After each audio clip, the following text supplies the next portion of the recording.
होश में आओ, मोदी प्रशासन होश में आओ, होश में तुमको आना होगा, नहीं तो वापस जाना होगा। भारत माता की वंदे वंदे। डीयूवीसी होश में आओ, मोदी प्रशासन होश में आओ, होश में तुमको आना होगा, नहीं तो वापस जाना होगा। वंदे मातरम। साथियों, अभी थोड़ी देर में हम जहां खड़े हैं वहां से थोड़ी दूर पर दिल्ली विश्वविद्यालय के एग्जीक्यूटिव काउंसिल की एक बैठक होने जा रही है। इस बैठक में वो ये प्रस्ताव लाने जा रहे हैं कि दिल्ली विश्वविद्यालय छात्र संघ, जो कि विश्वविद्यालय के छात्रों द्वारा डायरेक्ट वोटिंग से चुना जाता है, उसके स्वरूप को बदला जाए।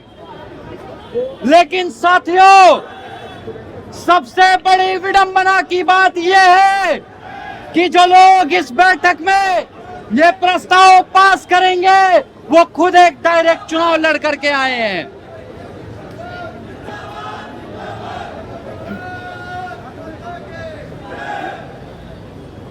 साथियों, इस एग्जीक्यूटिव काउंसिल में बैठे लोग खुद तो महीनों क्लास छोड़कर अपने छात्र संघ चुनाव, अपने शिक्षकों के संघ के चुनाव का प्रचार करते हैं, लेकिन जब छात्रों की बात आती है तो इन्हें 3 दिन का कैंपेन पीरियड बहुत लंबा लगने लगता है। अपने चुनाव में ये तमाम तरह की पार्टियां देते हैं, लेकिन जब छात्रों की बात आती है तो इन्हें 5,000 रुपए का कैप दिखने लगता है। साथियों, सर्वप्रथम तो मैं दिल्ली विश्वविद्यालय के वाइस चांसलर को और इस एग्जीक्यूटिव काउंसिल की मीटिंग में बैठे एक एक व्यक्ति को चेतावनी देता हूं कि अगर दिल्ली विश्वविद्यालय छात्र संघ के चुनाव का स्वरूप बदला गया, बिना छात्रों से बात किए, बिना छात्रों को विश्वास में लिए, तो सबसे पहला ताला इस डूटा के ऑफिस पर लगेगा और दूसरा ताला वाइस चांसलर के घर पर लगेगा। साथियों, अगर इस विश्वविद्यालय में छात्रों को उनका लोकतांत्रिक हक नहीं दिया जाएगा तो हमें उसे लड़कर और छीन करके लेना भी आता है। साथियों,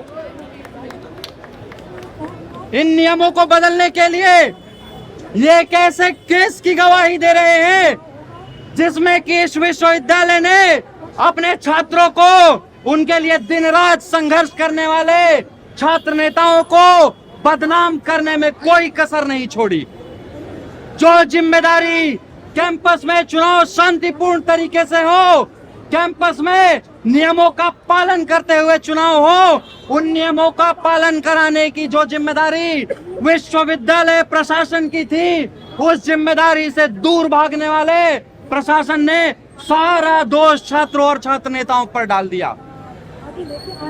उस प्रशासन ने जो साल भर कोई काम न करते हुए हमें इस बात पर मजबूर करता है कि हम इस प्रकार सड़कों पे उतरे, आज हमें अपने अस्तित्व की लड़ाई लड़ने पर मजबूर कर रहा है।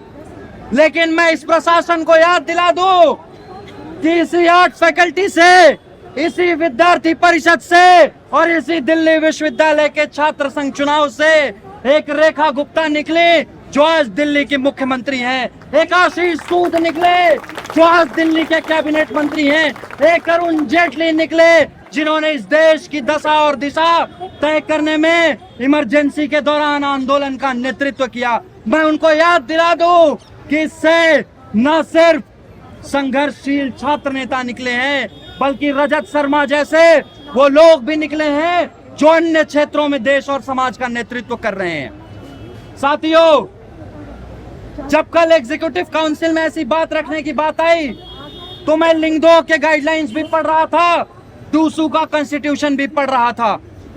लिंग 2 के गाइडलाइंस में यह स्पष्ट शब्दों में लिखा है कि अगर विश्वविद्यालय के छात्र संघ चुनावों के फॉर्मेट में कोई भी बदलाव होता है तो वो सभी हितधारकों यानी विद्यार्थियों, पेरेंट्स, टीचर्स, छात्र संगठनों और छात्र संघों सभी को लूप में लेकर किया जाए।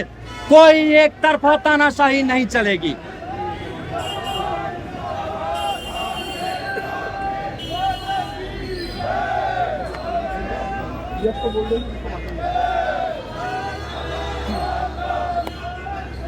साथियों, ये जो लूप में लेने की बात है ये प्रशासन भूल गया और अपने ही लूप में पूरी बात घुमा करके इसको पास भी करने पर आया है। साथ ही उन्हीं लिंग 2 के नियमों में यह भी कहा गया है कि छात्र संघ चुनावों के प्रोसेस का लगातार रिव्यू हो।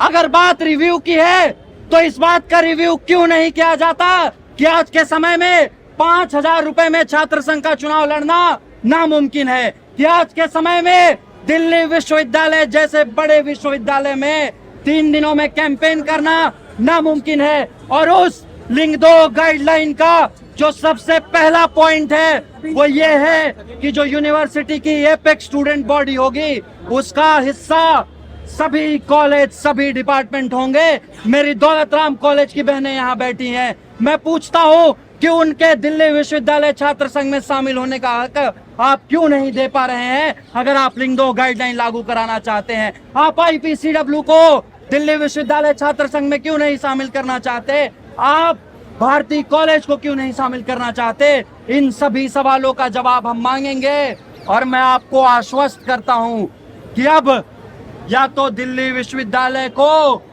उनके छात्र नेता अपने माध्यम से डायरेक्ट चुनने का हक मिलेगा, जो उनका हक है वो बरकरार रहेगा, या तो इस विश्वविद्यालय में ऐसी क्रांति होगी कि उसी की मीटिंग में बैठा एक एक व्यक्ति ही नहीं बल्कि पूरा इतिहास याद रखेगा। बहुत बहुत धन्यवाद साथियों। छात्रों के सम्मान में अरे PVP जिंदाबाद जिंदाबाद जिंदाबाद। PVP बढ़े चलो बोलो बोलो भारत माता की जय। वंदे मातरम वंदे मातरम। विद्यार्थी परिषद जिंदाबाद जिंदाबाद जिंदाबाद। विद्यार्थी परिषद जिंदाबाद जिंदाबाद जिंदाबाद। ABVP long live. अरे छात्र हितों का हनन हुआ तो हम उतरेंगे सड़कों पे। छात्र हितों का हनन हुआ तो हम उतरेंगे सड़कों पे। अरे हम अपना अधिकार मांगते हो गया। किसी से भीख मांगते।